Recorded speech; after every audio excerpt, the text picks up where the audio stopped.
একটা প্রশ্ন আছে, প্রশ্নটা বলবো। এক ভাই জানতে চেয়েছেন,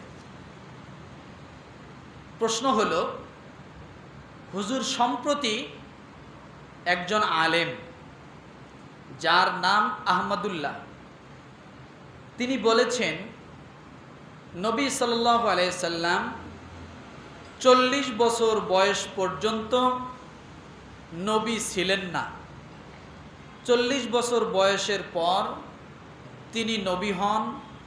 এ কথাটা কতটুকু সঠিক দয়া করে জানান। কত বয়সে?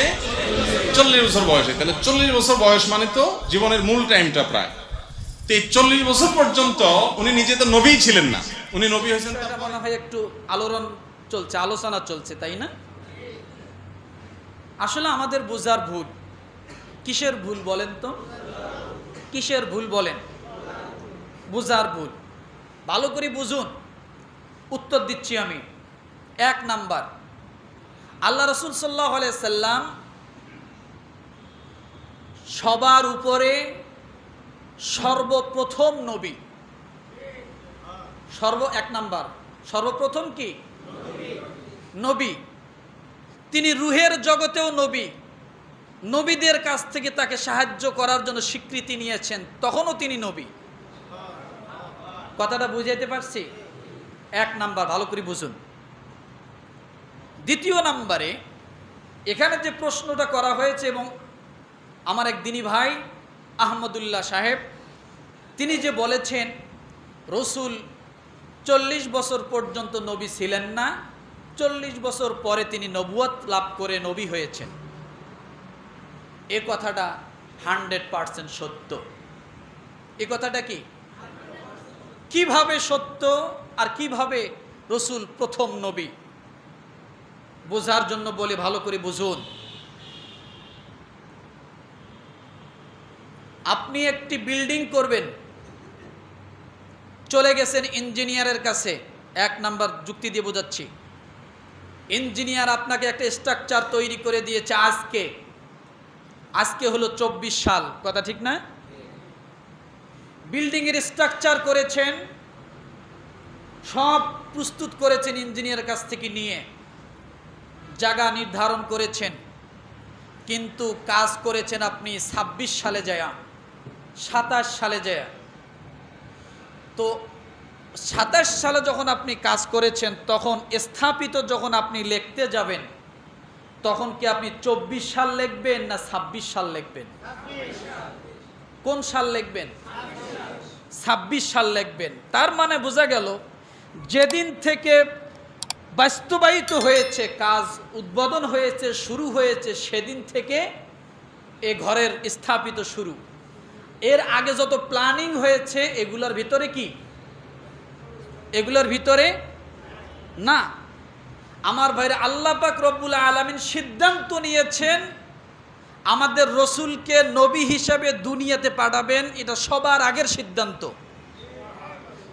এজন্য তিনি নবী, আল্লাহর সিদ্ধান্তে তিনি নবী। শরীয়তের সিদ্ধান্তে তখনও নবী নন। ভালো করে বুঝুন, শরীয়তের সিদ্ধান্তে তখনও তিনি নবী নন। তাহলে আল্লাহর সিদ্ধান্ত হলো নবী পাঠাইবেন, সেই ক্ষেত্রে আল্লাহ নবী বলেছেন আমি তখন থেকে নবী যখন থেকে আল্লাহ সিদ্ধান্ত নিয়েছেন।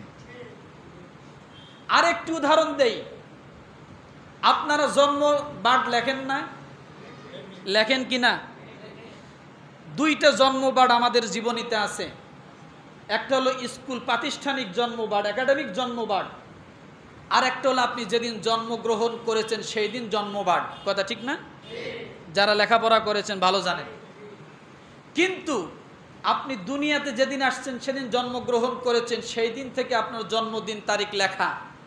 কিন্তু আপনি মায়ের গর্ভের ভিতরে যেদিন এসেছেন, 9 মাস মায়ের গর্ভের ভিতরে ছিলেন, তখন কি আপনি জন্ম হননি? তখন আপনি জন্ম হননি? যেদিন মায়ের গর্ভে বাবার পৃষ্ঠদেশ থেকে গেলেন, সেদিন আপনার জন্ম হয়নি?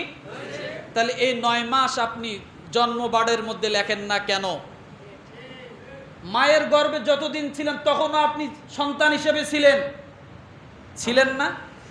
তখন আপনি সন্তান হিসেবে ছিলেন, কিন্তু আপনার জন্ম হয়েছে দুনিয়াতে যেদিন আপনি আসছেন সেদিন থেকে আপনি জন্মবার্ড লেখেন, অর্থাৎ যেদিন থেকে আপনি প্রতিষ্ঠিত হয়েছেন সেদিন থেকে আপনি সন্তান।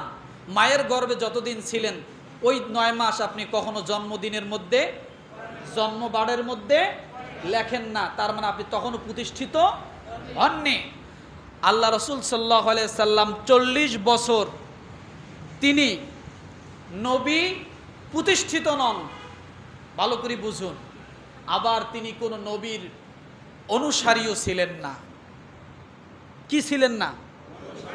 কোনো নবীর অনুসারী তিনি প্রতিষ্ঠিত নবী নন। তিনি কি? কোরআন থেকে দলিল দিচ্ছি, নেন আমার ভাইরা।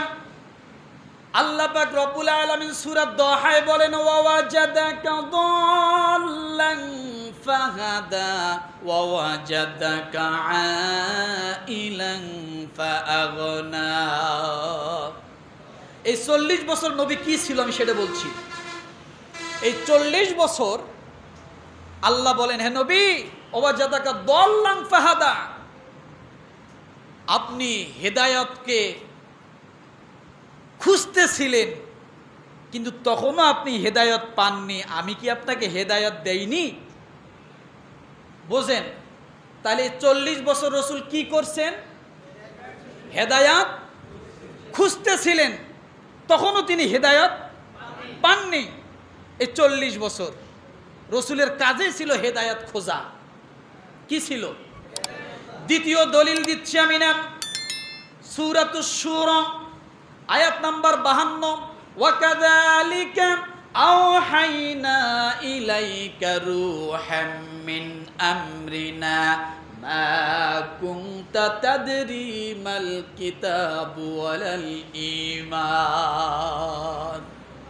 মা কুনতা তাদরি মাল কিতাব ওয়ালাল ঈমান। নবী হে, এই 40 বছর কিতাব কি জিনিস আপনি জানতেনই না, ঈমান কাকে বলে সেটাও আপনি জানতেন না।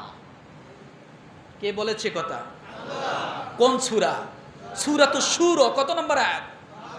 তখনও নবী ঈমান কাকে বলে রসুল 40 বছর ধরে জানে না। তখনও কোরআন কিতাব কাকে বলে রসুল তখনও, কিন্তু ঈমান খুঁজতেছিলেন। ঈমান কি ছিলেন? কিতাব খুঁজতেছিলেন, শরীয়ত খুঁজতেছিলেন। কার শরীয়তে খুঁজতেছিলেন? মিল্লাতে ইব্রাহিম, ইব্রাহিমের শরিয়া তিনি খুঁজতেছিলেন। কারণ ইব্রাহিমের শরিয়াতে যা সঠিকটা পাইতেন তিনি সেটাকে গ্রহণ করতেন। সুবহানাল্লাহ বলেন। তাহলে তখনও তিনি অনুসরণের পথ কি খোঁজেন, তখনও তিনি হেদায়াত পাননি, কিতাব পাননি, ঈমান পাননি। ঈমান কখন পাইলেন? 40 বছর বয়সের পরে যিনি যখন নবী হলেন তখন তিনি ঈমান পাইলেন। যেদিন তিনি নবী হলেন সেদিন তুমি হেদায়েত, তিনি কিতাব পাইলেন। যেদিন তিনি নবী হলেন সেদিন তিনি হেদায়েত পেয়ে গেলেন। কোন সূরা? আরেকটা কোন সূরা? সূরাতুদ দুহা। দুহাটা তো সবাই জানেন, পড়ে নেবেন, আয়াত নাম্বার 52 পড়ে নেবেন। আল্লাহ তাআলা আমাদের সকলকে সহি বুঝ দান করুক, সকলে বলি আমিন।